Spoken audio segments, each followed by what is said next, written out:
정말 소중한 시간을 주셔서 감사와 좀 계면적음해지는 그런 생각이 드네요. 여기다가 수행이라고 하는 걸 집어넣기 때문에 얼마나 수행을 일상적으로 하고 있지 생각이 들었는데, 저는 앉아서 수행하는 일을 별로 잘 안 해서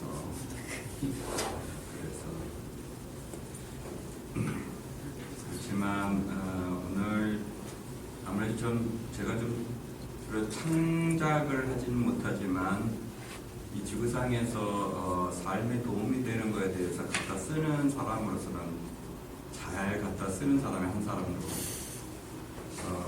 보통 저는 그렇게 얘기하는데, 옛날엔 로빈 훗이 부자들한테 돈 물거다가 가난한 돈 준다면 나는 인중의 지혜가 될 만한 걸 어디 썼는지 갖고 와서 우리 바닥에서 활동하는 활동가들한테 나눠주는 천직을 쌓고 있는 지가 최근에 한 10여 년 됐습니다. 그래서 오늘 이야기와 다음번에 이 것들이 저한테 의미가 있었으면 좋겠다는 생각이 듭니다. 제가 한 4, 5년 최근에 저의 주로 활동은 대화, 전부 감신 졸업생이었기 때문에 감신에서 전 대화라고 하는 것이 저한테 많은 영향을 그냥 아이디어로 존재했지만 사실 실제의 그 비번역 활동가 혹은 훈련가로 저희 삶을 자리매김하면서 활동할 때 이 대화라고 하는 것에 대한 생각들을 많이 했었는데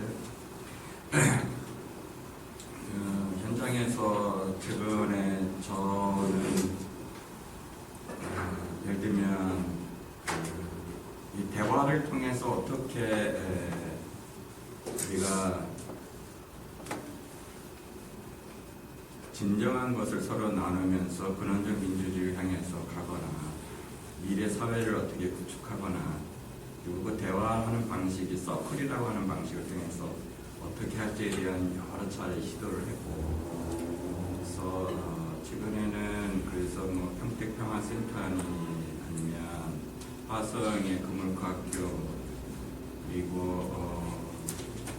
전주의 YMCA나 안산의 4.16 공감 모임이라든가, 그리고 광주의 비폭력훈련센터, 이런 몇몇의 지역에 있는 평화 훈련 혹은 평화 활동으로 거점들이 형성되면서 저희 아이디어를 같이 공유하는 여러 동료들이 형성되면서 이 폭력 실천에 관련한 혹은 평화적 삶에 관련한 것들을 책임에 비려서 많이 나누는 것 같아요. 어느 순간 임기점을 지나면서, 그러니까 저희 주로 했던 방식은 지금 오늘 드리는 것과 다음번에 드릴 수 있는 이 두 도구를 가지고 가게 됩니다. 그래서 실제로 회복지 서클 같은 경우에는 학교 폭력과트에서 사람들이 다 망치고 안 되고 이제 끝장났다고 할 때에 비로소 이제 전화가 와서 어떻게 좀 해볼 수 있겠냐고 할 때 그 서클 방식으로 일단 들어가게 되면 10건 중에 7건 정도는 해결하는 그런 일들을 하게 됐어요.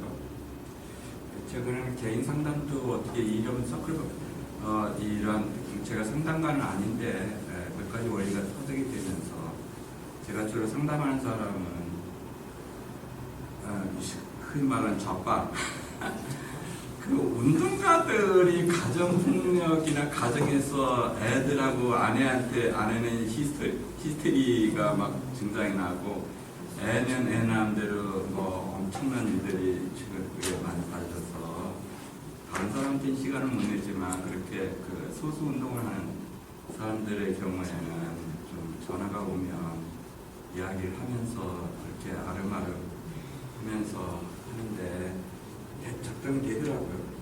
그래서 이런 거 관련해서 뭔가 좀 드릴 것이 있지 않을까 싶어서 사무장님께서 얘기할 때 저는 같이 얘기를 좀 나눴으면 좋겠다 생각합니다. 한 3가지 정도로 좀 나눌 수 있는데, 우선은 그 대화라고 하는 것이 그 수령과 관련해서 어떠한 함의나 문제 제기가 있을 수 있을까라고 하는 걸 조금 먼저 좀 이야기를 나누고 싶어요. 그다음 제가 저 앞에 있지만 제가 영향을 받았던 그 두 모델 임상 심리학에서 올라왔던 흔히 알고 있는 마셜 로젠버그의 대부분이 알고 있는 것이 마셜 로젠버그의 임상 심리학 계열인데요. 칼 로저스라든가 아브라함 마슬로 이후에 나왔던 긍정 심리학 계통에는 이 영역이 하나 있고, 또 하나는 놀랍게도 현대 물리학 영역에서 나온 방식인 것이 있어요. 데이비드 봄 이후에 나온 굉장히 중요한 이 두 모델에 대한 소개를 좀 드리고 싶고, 저는 그 안에서 이게 어떻게 흘러가고 있는지 좀 말씀을 드립니다. 이 대안 모델은 진짜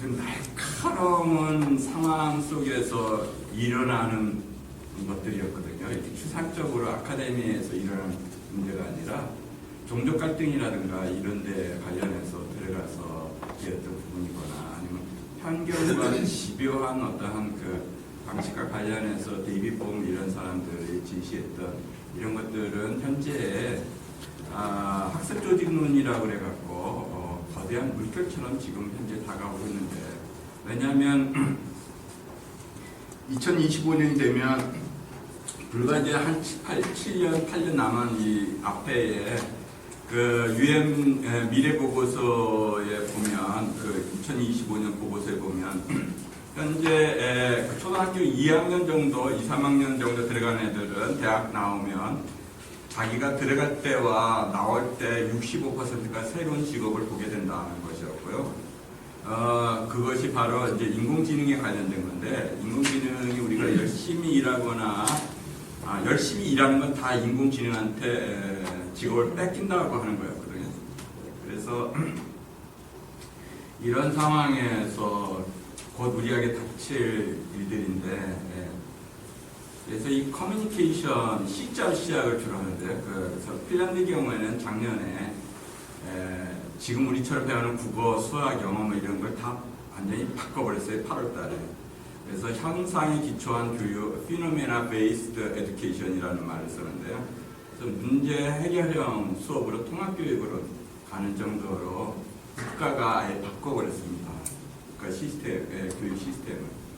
거기에 내용들의 대개 보면 커뮤니케이션, 의사소통이라든가, 크리티컬 띵킹, 비판적 사유라든가, 크리에이티비티, 창조성이라든가, 콜래보레이션, 협력, 뭐 이런 것들이 미래 사회에 굉장히 중요할 거라고 하는 배움이나 가르침에 있어서 핵심이라고 하는 건데, 이 콜래보레이션, 뭐 크리티컬 띵킹, 아니 커뮤니케이션, 이 모든 것들이 사실상 제가 하고 있는 서클에서 다 함유가 돼 있어서, 이 인디안들의 방식이 오늘날의 우리한테 그 배움과 가르침에서 얼마나 새롭게 들어오고 있는지에 대한 이야기를 다음에도 나눌 수 있겠다 생각합니다.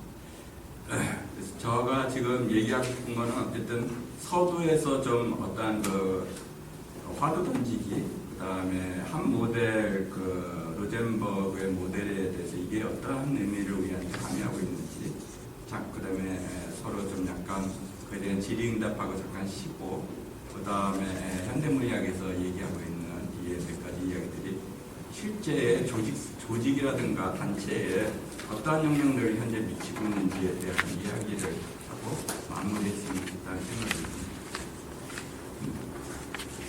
괜찮으신가요? 네. 왜냐하면 화두 던지기 이 자체가 굉장히 중요한 문제라고 생각이 들어요. 우리가 대화라고 하면 다이얼로그 생각하지만 사실은 저는 커뮤니케이션이라는 말이 더 광의의 어떤 그 의미를 갖고 있다고 생각하는데, 그 대화와 이 종교적 수행의 어떤 과정들에 대해서 좀 여기에 써있지만,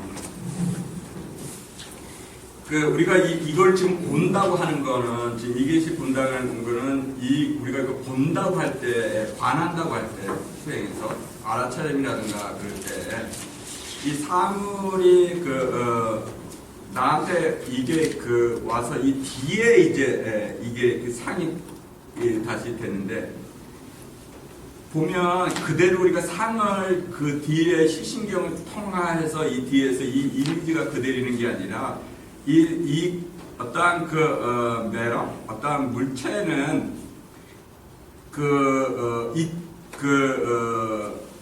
빛알, 그러니까 그 빛의 그 알갱, 에너지 덩어리를 통해서 저한테 파동으로 오죠.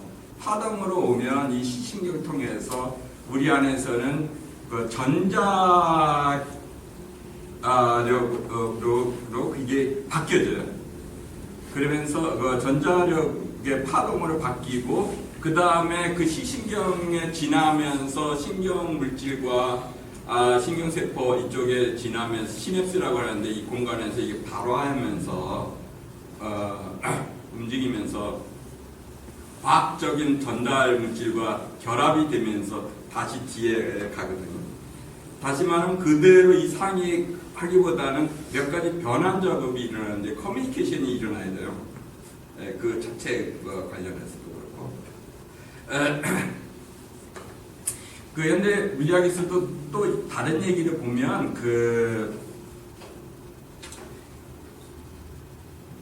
여기에 있는 그 이미지가 그대로 나한테 하는 게 아니라 그 아인슈타인 이후에 얘기한 것처럼 시간과 공간이 서로 맞물리면서 의식과 실제 사이에 구분이 별로 없다고 하는 이야기를 최근에 이제 얘기하게 되는데, 관찰된 대상은 그대로 나한테 피사체로 들어오는 게 아니라 관찰자가 참여를 해갖고 관찰 도구를 통해서, 그러니까 서로가 서로를 리얼리티를 만들어낸다고 하는 의미에서 의식과 실제 사이에 구분이 없어지는 이야기를 하는데, 이것도 커뮤니케이션의 일종이죠.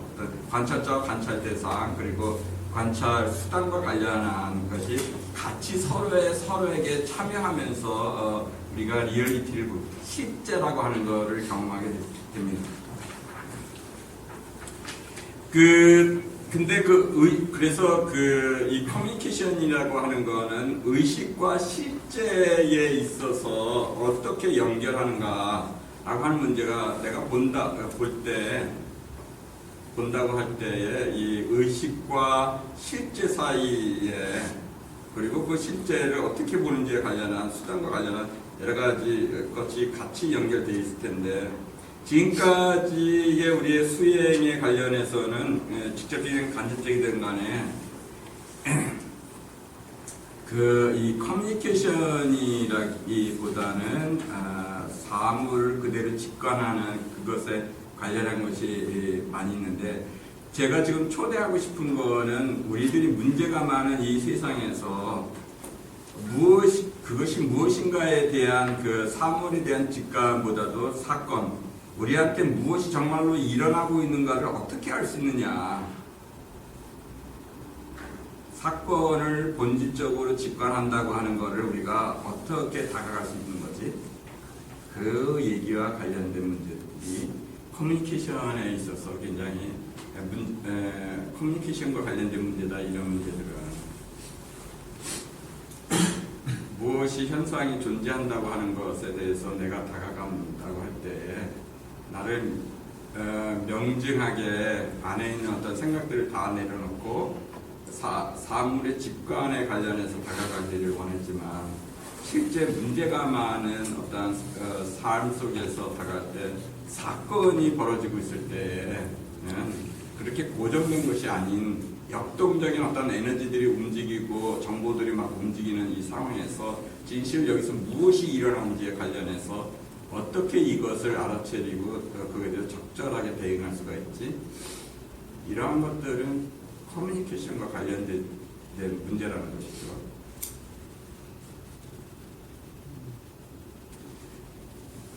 우리는 무엇이 우리한테 일어나고 있는 거에 관련한 것보다는 그거에 대한 관심이 별로 수행에서 현대에서는 별로 지금까지 기존의 방식이 잘 이해가 안 됐기 때문에, 기존 방식으로는 오랫동안 아르마리를 빼고 나서 뭔가가 일치된 어떠한 걸 가게 되는 건데, 그래서 이 대화는 그런 면에서 보면 좀 뭔가 그동안에 놓쳤던 부분에 대해서 우리에게 좀 이야기를 할 수 있는 부분이 있다는 것이죠.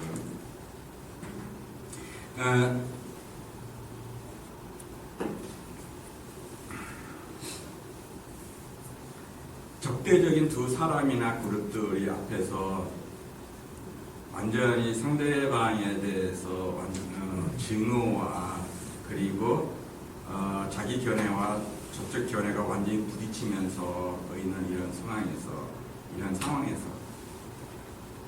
무엇이 정말 여기서 일어나고 있는가 라고 하는 걸 우리는 어떻게 다가갈 수 있을까?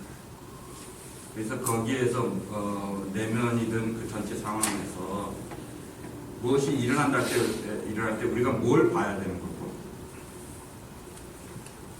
뭘 봐야 되는 걸까? 여기에서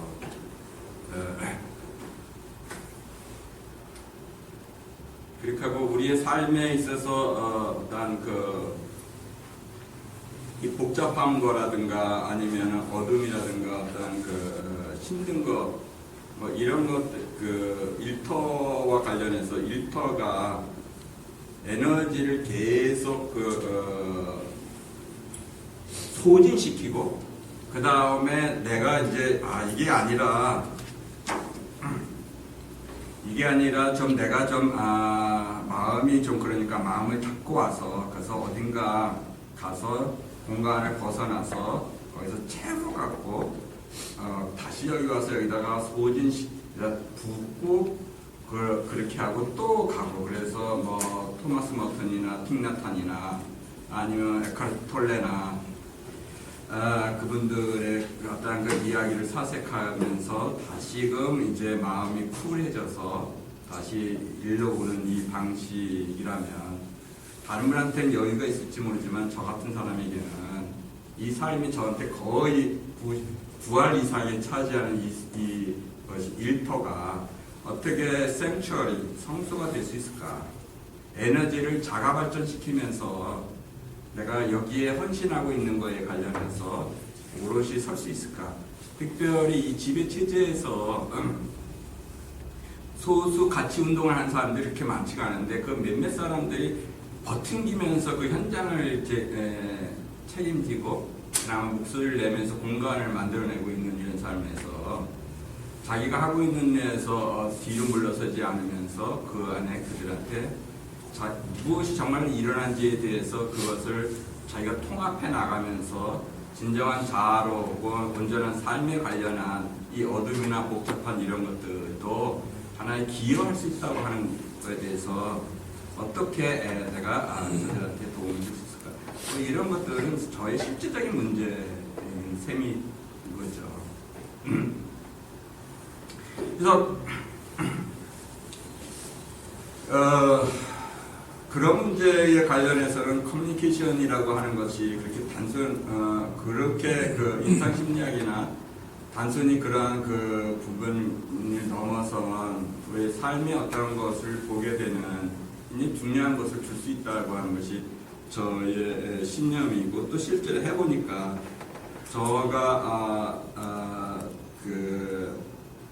도망가지 않고 언제나 한 번도 이겨본 적이 없는 국가폭력과 관련해서 수많은 이슈들이 제 주변과 저의 삶에 저희 단체에 올 때마다 내가 좌절하지 않고 사야 될 수밖에 없었고 실제적으로 그리고 저의 삶에서 어떤 수행이라고 하는 다른 공간을 어디에 골방이든지 어디에 갈 수 있는 상황에 성책성으로도 못했던 나 자신에게는 이 대화 방법이 저한테 굉장히 중요하게 기여를 했던 것 같아요. 그래서 모든 것이 의식과 실제 사이에는 어떤 간에 커뮤니케이션과 관련된 부분이 있다는 것.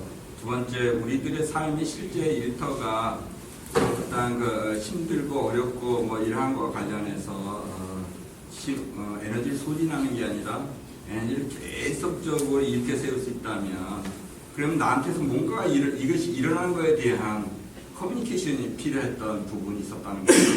어떻게 여기가 성소가 될 수 있을까? 지금 있는 데가 하나님이 일하니 나도 일한다고 할 때의 그 일함이라고 하는 것이 그 부담이나 에너지를 소비하는 것이 아니라 계속적인 시너지적인 효과를 발휘하면서 내가 제대로 가고 있다고 하는 감각을 어떻게 항상 창발시키면서 소수자로서 이 자리를 지키면서 나갈 수 있을까? 이런 이제 질문이 있는 것이고, 그래. 네, 이러한 문제와 관련한 거. 그 다음에 세 번째는 그 영성의 물질주의와 관련된 부분인데요. 영성의 지성화에 대한 문제. 개념이나 그 사고를 많이 어떤 명상을 하면서도 불구하고 이 어떤 에너지나 능력으로 표출되지 않는 지적인 어떤 호기심에 관련한 많은 것들에 관련해서 지금까지 비포니 대화나 그런 것들은 정말 그 능력 부분에 관련한 에너지를 내는 부분에 관해서는 책들은 많지 않지만 아주 단순하지만 실제로 그 평화의 능력과 관련된 부분에 있어서는 계속적으로 쏟아져 나오는 에너지가 그랬던 것이고, 그래서 우리들이 갖고 있는 그 영적인 물질주의에 관련한 부분에서 추상화시키거나 지성화시키지 않으면서 실제로 내가 어떻게 소비주의 그런 게 아니라 우리의 원래 본성, 가장 자연스러운 본성 중에 하나예요. 사물이 서로 의존되어 있다면 받는 것과 주는 것이 있는데 주고받음이 언제나 들어가고 나가고 있는데 이 우리의 본래의 그 강력한 본성인 이 기빙이라고 하는 줌에 관련해서 혹은 더 정확하게 말하면 서비스, 상대방을 향하여 내가 주는 이 부분을 어떻게 치열하게 능력화할 수 있을까? 이 세 가지 관점에서 보면 커뮤니케이션이라고 하는 것은 상당히 우리한테 새로운 이해를 하게 됩니다. 그렇고 그것이 과거에는 종교적 전통에서 굉장히 우리의 영역이라 생각한 것이 오히려 딴 곳에서 수행에 관련해서 서서히 막 들어오고 있는데 그런 것들이 과거에는 심리학을 영성에서 아래로 내고 봤는데 최근에는 이 심리학이 대인관계 심리학이 뇌과학이나 심신면허 의학 그러니까 현대 물리학 이런 것 같이 만나지면 동양의 것과 만나지면서 한 10여 년 전에 에카르트 톨레라든가 이런 분들이 굉장히 귀하게 생각하고 몇 명 안 되는 분으로 생각하지만 최근에 나온 2000년대 이후에 보면 엄청나게 많은 곳에서 갑작스럽게 수행을 20년, 30년 하는 그런 과거와 달리 5년 이렇게 짧은 순간에 급격하게 그 현존 수업이라고 하는 현존에 대한 스쿨도 나오고 막 대중화되는 일들이 확 터진 게 최근의 일이거든요. 불과 10년 안에 일들이에요. 그래서 이 사이언스가 수행에 들어온 이 것들이 그러면서 이 주변에서 되어지고 있는 이 커뮤니케이션이 그동안 간과했던 우리들에게는 이게 입장이 좀 달라지는 느낌을 제가 최근에 책들을 보면서 많이 봐서 그거에 관련해서 좀 우리가 같이 보완하거나 어떻게 해볼 수 있지 않을까 그런 생각을 갖고 이 자리에 좀 같이 나누고 싶습니다. 세 가지를 말씀드렸고요. 마지막 세 번째는 평화 능력, 지성화에 대해서 능력과 관련된 부분에 대해서 어떻게 우리가 실제로 펼쳐나갈 수 있을까라는 문제.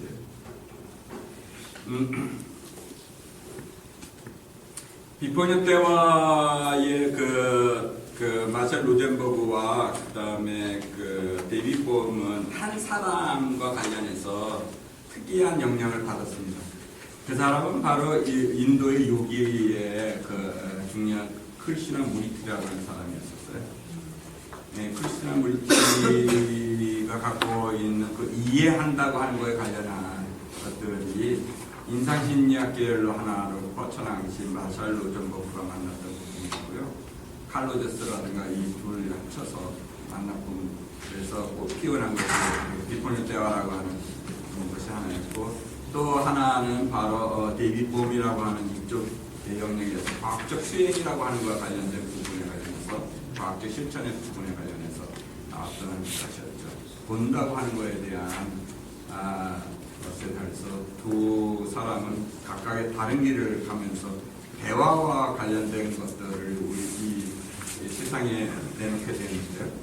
첫 번째 비포뉴 대화하고 수행이 만나지는 것. 여기에 첫 번째 쪽에 제가 썼지만 2번에 MBC와 수행이 만나지는 것. 신성함이라고 하는 걸 어떻게 규정할 것인가. 거룩함이라고 하는 것을. 그것을 또한 두 번째, 어떻게 현실화할 것인가. 이 문제에 관련해서 이 신성함이라고 하는 것은 존중 어린 연결이 이루어지는 것을 말하고, 이는 특히 자극과 반응 사이에 배움과 성장의 공간을 만들어 거기에서 의미가 흐르는 과정을 만들어 생생함과 풍요로움을 경험하는 것을 말한다. 사물 모든 것이 그 관계로 되어져 있다면, 그렇게 하고 그래서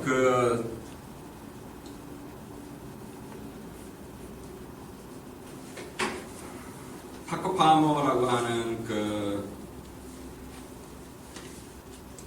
퀘이커의 영성 교육자가 종교와 교육의 핵심은 연결하는 능력과 관련되어 있다. 왜냐하면 사물의 리얼리티가 연결과 관련된 부분이었기 때문에 그 연결이라고 하는 것에 관련되어 있다고 하는 것이 우리가 이해가 된다면, 어떻게 존중 어린 연결을 우리가 할 수 있는지, 이거 관련해서 비포뉴 대화는 신성함을 그렇게 그거와 관련되어 있고, 연결한다고 하는 걸 굉장히 중요하게 생각하고, 그것이 실제로 우리 삶에서 일어나지 않았으면 하는 자극 상황, 다시 한번 갈등 상황이든 폭력 상황이든 그 상황이든, 아니면은 사람으로 말하면 상황이 아니라 사람으로 말하면 지옥에서 온 도전적인 어떤 사람, 지옥에서 온 아이라든지, 아니면 심리적인 실제라면 어떤 도전적인 과제, 해결해야 될 어떤 아젠다, 어떤 기회, 그것이 뭐든지 간에 심리적 실제로 다가오든지 간에 이런 그것을 자극이라 볼 수 있는데, 그 자극에 대해서 우리가 흔히 하는 방법의 자동 응답적인 방법은, 리액션은 뭐냐면 맞서거나 아니면 도망가거나 아니면 얼어붙기라고 하는 이 세 방식의 자동 응답 방식을 우리가 그동안 해왔는데, 이것과 관련해서 되어질 때의 그 결과는 그 사람 내면의 상처나 관계의 분리나, 아니면 그 사람들이 소속한 공동체가 흔들려지면서 무너지는 이러한 것들을 주로 이제 경험하기 때문에, 그러한 자극에 관련해서 그걸 인지했을 때에 내가 그러한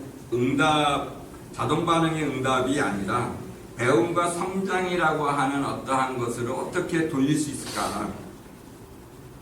그거를 돌리는 문제는 의미라고 하는 의미가 흐르는 과정을 만들어서 생생함과 풍요로움을 경험하는 것이다.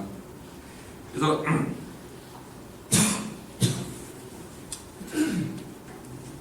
좀 앉아있으니까 여러분들 힘든 것 같아요.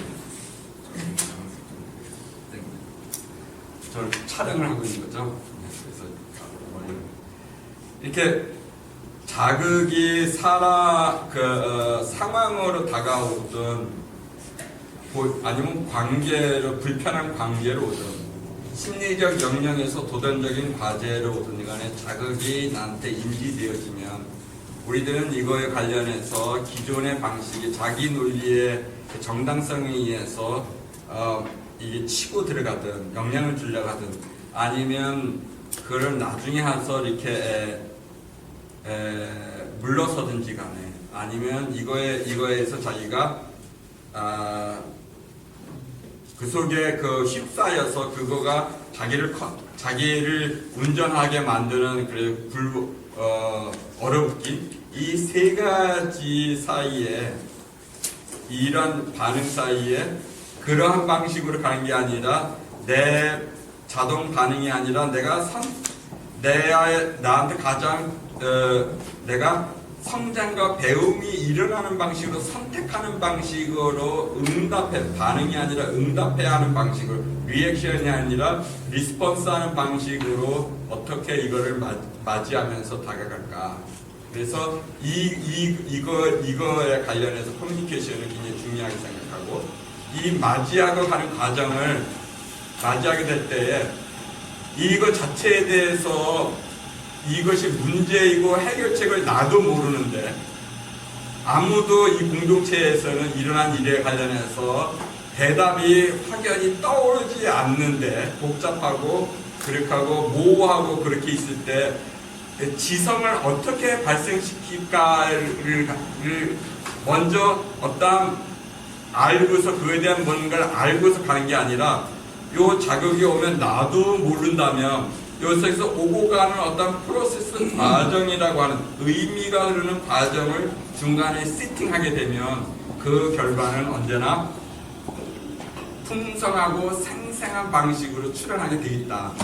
이것이 제가 지금 얘기하고 있는 일의 핵심인 거거든요.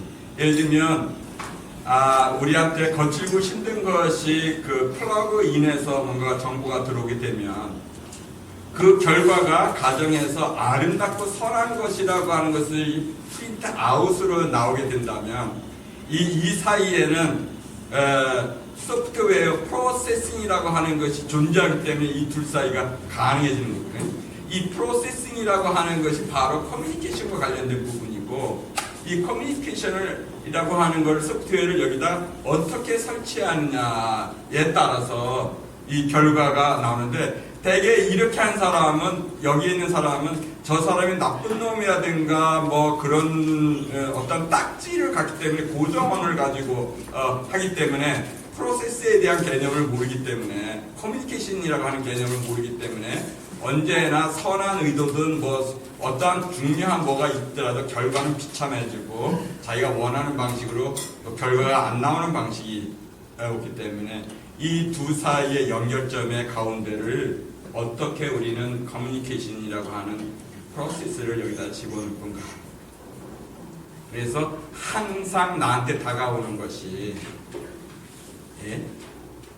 항상 다가오는 것이 결국은 배움과 성장이 되는 혹은 그 커뮤니티도 배움과 성장으로 결과가 나오도록 하는 방식을 우리가 어떻게 그럴 때 그 프로세스 안에서 지성이 발생한다는 것이죠. 이건 굉장히 중요한 문제고 이 과정적 접근 방식에 관련한 그동안에 우리가 이해를 못했었기 때문에 이 과정적인 작업에 관련한 것을 초대하는 것이고 그것이 이 양쪽에서 즉 인상심리학이든 아니면 현대물리학 쪽에 제일곰이 얘기하든 간에 그 중간에 이거를 어떻게 만들 것인가가 핵심이라는 것이죠.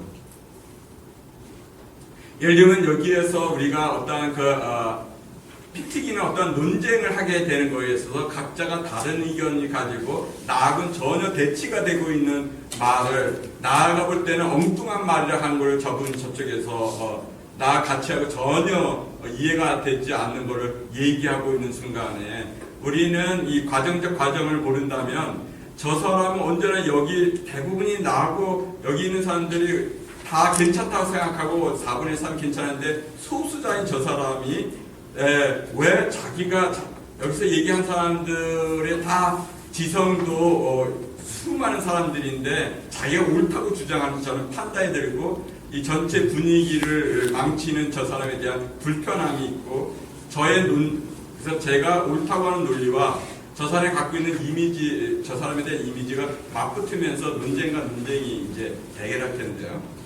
그 대화는 그러한 저 사람이 왜 저런 식으로 여기에서 했어라고 하는 그 판단이나 어떠한 그 이미지에 관련해 있고, 이 궁지가 모순이 발생했을 때, 양쪽에 모순이 발생할 때 그 모순에서 그 거치고 힘든 것이 플러그인 됐잖아 이제. 그러면 우리가 원하는 저분을 잃지 않고 우리가 함께 가고, 우리가 하고 있는 아젠다가 굉장히 풍성한 아젠다, 우리를 생명력 있는 아젠다에 우리가 합치하는 그 문제와 관련해서 하려면 프로세싱이 필요하다는 것이죠. 그 프로세싱, 그래서 처음에는 나도 내가 이 상황에서 들어올 때는 대답을 모르겠고, 저분한테 태클을 거는 것에 대해서 기분도 나쁘고, 저분도 마찬가지고 해서 전혀 뜨악한 이 상황에서 대답을 모르고 있는 상황, 어떻게 지성이 발생하냐 이거죠. 이 지성을 발생시키는 과정을 만들어내는 프로세싱을 우리가 하게 되면, 저 사람의 인격의 문제가 아니고 내 어떤 스마트한 나의 어떠한 그 지성의 모자람이 아니라 각자 안에 있는 소중한 것들이 연결되어지는 방식으로 프로세스를 만들어내서 거기에서 가장 중요한 것들이 서로한테 동의가 돼서 나갈 수 있도록 하는 방식을, 프로세싱이라는 걸 어떻게 만들 것인가, 이런 부분이 되어지는 거거든요. 그래서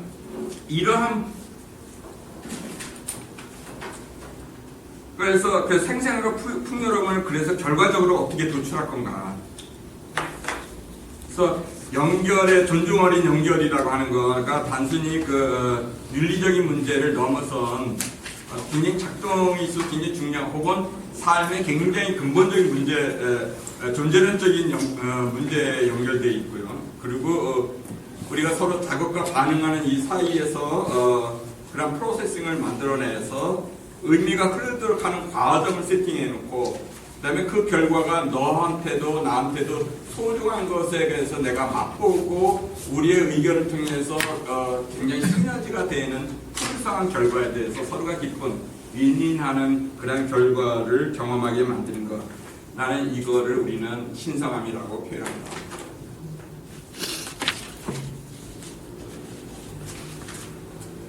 그래서 이쪽으로 가면 그 마셸 로젠버그는 기술적인 이야기 하기 전에 그 삶의 그 사랑받는 신적인 에너지라고 여기했는데, 이 사랑받는 신적인 에너지에 관련해서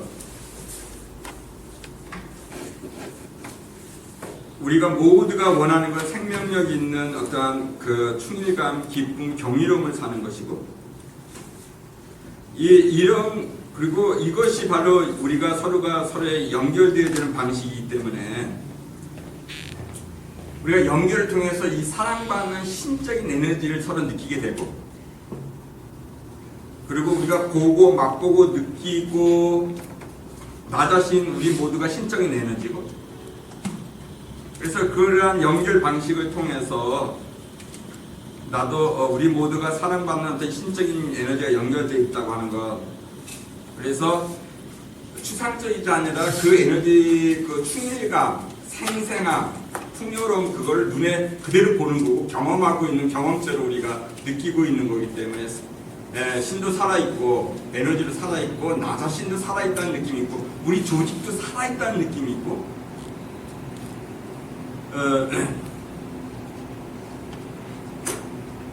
그리고 결과는 언제나 풍성함으로 가는.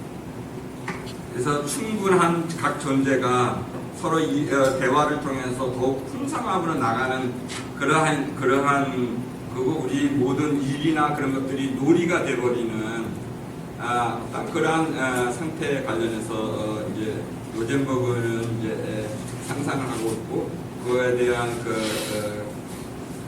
그걸 그러면 사랑받는 신적인 에너지를 우리가 어떻게 접촉하고 연결하고 그렇지, 특별히 다른 데 한이나 기쁠 때가 아니라 가장 피고 싸우는 그런 갈등 현장에 있어서는 실제로 그걸 어떻게 우리가 신의 주권성에 관련해서 아니면 사랑받는 신적인 에너지를 느끼는 방식으로 우리가 세팅할 것인가, 그것이 이제 이분의 굉장히 중요한 과제였던 것이죠.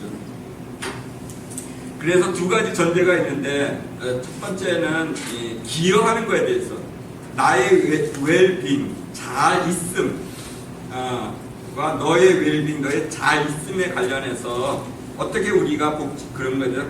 기여할 건가, 기빙, 기여할 것인가. 그래서 서로 기여하는 걸 통해서 우리는 삶과 연결되어 있고 그 자체에서 기쁨이 솟는 것이고, 두 번째로 영성과 사랑이라고 하는 것이 단순히 필링의 문제가 아니라 액션이라고 하는 행하는 거에 doing과 관련돼서 일어나는 문제라는 거. 그래서 이 doing, giving 뭐 이런 거에 관련해서 사랑받는 실적인 에너지를 어떻게 할 수 있을까, 프로세스를 어떻게 만들 수 있을까, 그것이 이제 이분의 핵심적인 주제였던 것입니다. 그래서 여기에 보면, 이쪽에 보면 MBC 영적 수행은 사랑받는 신적 에너지에 대해서 의식하고 어떻게 그것에 대해 연결할 것인가에 대한 것이다. 그래서 그거를 이제 네 가지 단계로 이제 관찰, 느낌, 욕구, 투작하기로 하는데 그거는 좀 놔두고 어쨌든 기반만 조금 더 얘기를 해봤으면 좋겠는데요. 그래서 그 아래 보면 영적 기초는 타인에게 있는 신적 에너지와 타인 안에 있는 신적 에너지와 연결을 하고, 그리고 그들을 내 안의 신적인 것과 연결을 시도하는 데 있다. 왜냐하면 자신과 서로 간의 내부에 있는 신적인 것과 진실로 연결될 때 그 사람은 어느 다른 것보다 서로의 복지에 기여하는 것에 즐거움을 갖게 됨을 내가 믿기 때문이다. 로제복의 말입니다. 그래서 우리가 타인과 우리 안에 있는 신적인 것과 연결된다면 일어나는 것을 즐길 수 있게 된다. 그리고 그것은 영적인 기초이다. 이 장소에서 폭력은 불가능하게 된다. 우리가 신에 대해서 지성하는 것로부터 벗어나 우리가 사랑받는 신적 에너지와의 직접적인 연결을 한다면 우리는 하늘을 경험하는 매 순간을 얻는다. 내가 이런 신적 에너지와 연결을 통해 얻은 경이로운 하늘의 경험을 통해 만일 우리가 서로의 이런 수준의 연결을 얻고 만일 우리가 서로의 신적 에너지와 접촉한다면 어떤 지옥이 진행해야든지 간에 우리는 주는 데 기뻐하고 우리는 생명을 주게 된다는 것이 불가피하다는 것을 알게 됩니다. 여기에서 이 불가피함에 관련된 문제인데요. 생명을 불가피하게 나 자신을 주는 것이 불가피하게, 자발적으로 불가피하게 줄 수밖에 없게 됩니다. 강요가 아니라. 이 불가피성에 대해서 참 재밌는 건데, 이게 억지로가 아니라 저절로 그렇게 될 수밖에 없고, 그렇게 내가 주는데 기뻐하게 되고, 그럴 수밖에 없는 이 불가피성에 관련해서 이 불가피함에 관련한 이야기를 로젠버그는 이야기해요. 내가 준다고 하는 것이 두려운 것이 아니라 준다는 게 얼마나 흥분되고 기쁜 것인지에 관련해서 관련한 부분입니다.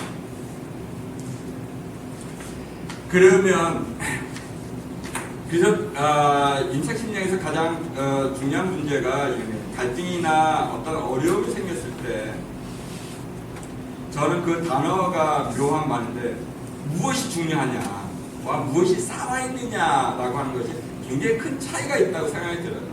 부부간의 갈등이나 누군가의 갈등이 있을 때 그 순간에 무엇이 중요하냐 질문을 하게 되면 정당성, 옳고 그름에 관련해서 내 의식이 거기에 꽂혀 있어요.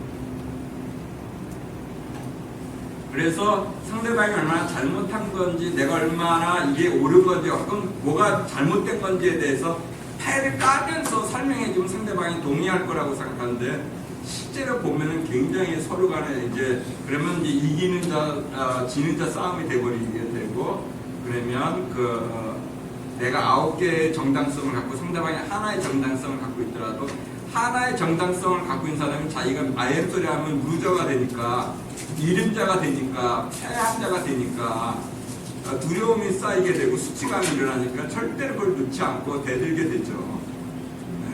그래서 이때 무엇이 중요하느냐인데 굉장히 관심사들이 대부분 여기에 다 꽂혀 있어요. 되게 다. 정당성의 노예라고 저는 표현할 수 있는데요. 자기는 모르게 그 덫에 빠져서. 근데 그 로젠버그가 말한 이게 무엇이 중요하느냐라고 하는 그에서 첫 번째 일어나고 있는 우리 앞에 있는 사실이나 어떤 자극에 관련해서 무엇이 그 사람한테 나한테 살아있느냐는 질문은 좀 다르다고 하는 것이죠. 이 단어를 특별히 다르게 쓰는 건요. 이 정당성의 문제하고 다른 거예요. 무엇이 살아있느냐라고 하는 것은 정말 다른 질문인 것이고, 무엇이 정말 내 안에 살아있어서 내가 이렇게 거칠게 상대방한테 표현하는 것이지, 저 사람이 나한테 저렇게 거칠게 태클하면서 들어올 때 저 사람한테 무엇이 살아있어서 저런 거친 언어와 행동으로 혹은 태도로 레이저 광선을 눈빛을 쏘면서 나한테 대들 것일까에 대해서는 다른 데로 우리가 초점을 맞추게 되는 것이죠. 그래서 이 살아있는 것에 주목한다고 하는 건 일어난 자극에 대해서 무엇이 살아있느냐라고 하는 걸 판단 없이 정말, 왜냐하면 이때 맞이할 때 내가 저 사람을 그냥 맞이하는 게 아니라 이미 나는 내 안에 패를 다 갖고 있어서 나의 과거의 경험에 어떤 돌아가는 테이프에 상대방을 패를 놓고서 맞이하기 때문에 과거의 기억들이죠. 예를 들면 어쨌든 상대방의 판결이든 뭐든 간에, 그래서 실제로 일어나는 것에 대해서 자극에 대해서 판단 없이 먼저 관찰한다는 것이 굉장히 중요한 것이다. 그래서 자극과 반응이 있으면 이 자극을 주목할 때, 주목하면서 의식이 발생했잖아요. 제가 지금 여기를 주목하게 되면 제가 이쪽의 리얼티를 안 보게 되죠. 보지 않죠. 주목하면 의식이 발생하고 거기에 그래서 그 주목하게 될 때에 판단 없이 관찰한다고 하는 것이 첫 번째 그 자극 상황에 다가가야 될 굉장히 중요한 문제다. 무엇이 정말 일어난지 알아차리기 위해서는 판단 없이 다가간다는 것과, 그 다음에 이 프로세스가 살아있는 걸 보면 명료화하는 과정이라고 하는 이 명료화라고 하는 프로세스가 굉장히 중요한데, 여기에는 두 가지가 있다는 거죠. 이분의 경우에는 뭐냐면, 생각이라고 하는 것이 언제나 나중에도 나오자면 파편화되고 과거 것이기 때문에, 지금 여기에 그래서 과거에 이 사람에 대한 생각, 이 사람이 과거에 나한테 행한 거라든가, 아니면 내가 이런 경우에 과거에서 경험해 놓은 학습 자료에 대한 생각들이 있고 그런 거기 때문에, 그 과거 거를 끄집어내지 않고 지금에 있기 위해서는 느낌이라고 하는 거에 관련해서 느낌을 우리가 알아차릴 때 지금으로 내가 들어온다. 지금으로. 그래서 느낌이라고 하는 거를 말하고 있는 저 사람, 그리고 또 듣고 있는 나 자신이 지금 느낌이 어떠한 것인지에 대해서 느낌을 느끼는 것. 그래서 지금에 내가 머물게, 모든 옵션은 지금 여기서 이루어질 수 있는 거기 때문에 그 지금으로 들어오게 해서 생각에서 느낌으로 빨리 올 때 내가 상대방한테 뭔가를 할 수 있는 땅에 밟고서 뭔가 얘기할 수 있는 근거가 이제 있을 수 있기 때문에 느낌을 얘기하고, 세 번째에 욕구에 대해서 연결하는데, 저는 그 욕구라고 하는 거를 어떻게 표현하냐면, 우리들은 그 경험자가 있죠. 다시 말하면 우리의 삶의 무대에는 여러 우리가 여러 역할의 연기를 해요. 연기를. 아빠로서, 남편으로서, 필리핀 시민당 대표로서, 목사로서, 뭐 여러 역할을 제가 하잖아요. 연기자, 각본이 있고 연기가 있어요. 주어진 어떤 삶의 상황에 관련해서 연기자가 있고, 그 연기자가 그 신성한 에너지인, 그 다음에 그 연기자 이전에 경험자가 있어요. 경험자. 삶의 무대에서 그 경험 그 자체가 있는 거죠. 어떤 연기를 하든지 간에 그걸 경험하는 경험자가 있어요. experiencing as, 뭐로 느끼는 자가 있어요. 경험하는 자가 있어요. 그런 순수한 존재거든요. 그 경험하는 존재, 이게 순수한 시적인 에너지가 이 연기자가 역할을 할 때 그 표출되는 제일 맨 밑바닥에서 의식으로 표출되는 부분이 욕구라고 볼 수 있는데, 저의 경험으로만 하면. 그래서 그 당사자로 보면, 그래서 만약에 상대방이 얘기를 나한테 해서 내가 확인하면 그 신성한 에너지가 나의 역할자로서 표출될 때는 나는 지금 내 말에 대한 집중과 존중, 아니면 나의 선택에 대한 자율권, 그런 것이 있을 수가 있고, 아내하고 내가 싸운다 그러면 아내가 본인에 대한 부탁에 대해서 자기 필요에 대해서 내가 이해하는 것이라든지, 아니면 시간을 같이 쓰는 거에 관련해서 상대방이 이 자기의 시간에 대한 존중이나 어떤 공유라든가 이런 것들이 자기 신성한 에너지에서 아내 역할에서 연기자에서 드러나는 욕구라고 하는 것이 존재. 신성한 에너지가 인간적인 측면을 가지고 드러날 때 나오는 측면들이 욕구라고 하는 거죠. 이렇게 신성한 에너지가 경험자가 그런 연기자, 역할자에 관련해서 각자 갖고 있는 인간적인 측면의 신성한 에너지의 인간적인 측면들이 있는데, 의식되어진 측면들이 있는데, 그것들을 우리가 이제 연결하게 되죠.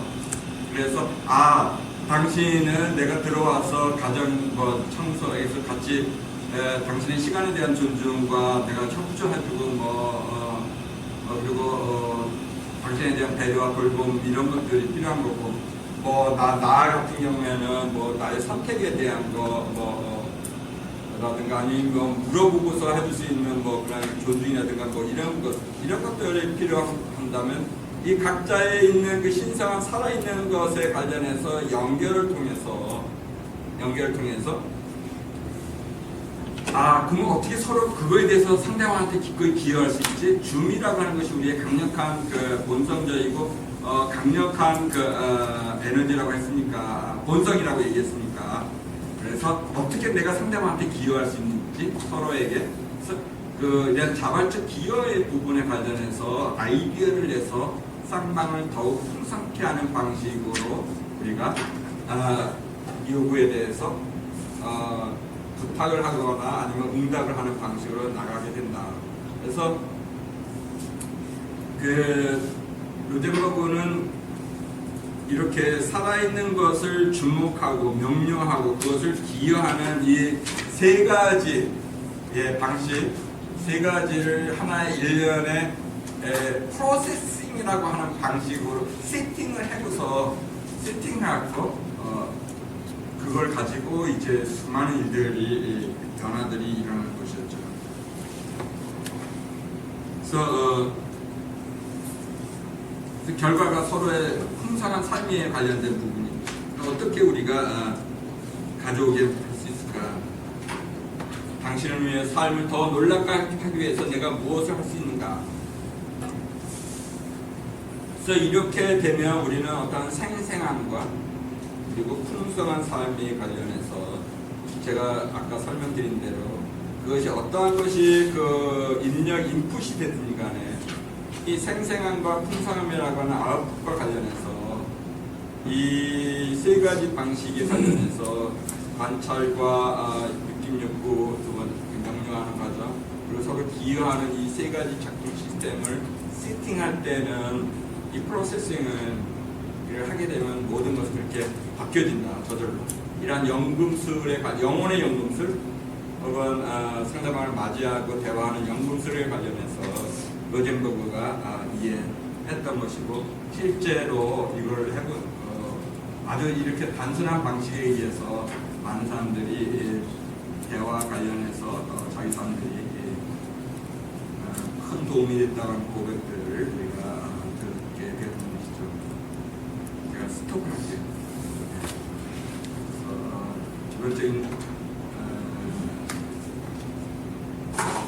기본적인 영적인 토대, 사랑받는 신성한 에너지, 그거를 프로세싱이라는 걸 통해서 저의 말인데, 이런 것들은 제가 제 말을 다시 푸는 건데, 그래서 지금 흔히 얘기하고 있는 관찰, 느낌, 욕구, 이런 것들이 그러한 거에 근거해서 나오는 거죠. 방편, 불교로 말하면 그런 도구 그런 것이 되는 것이죠.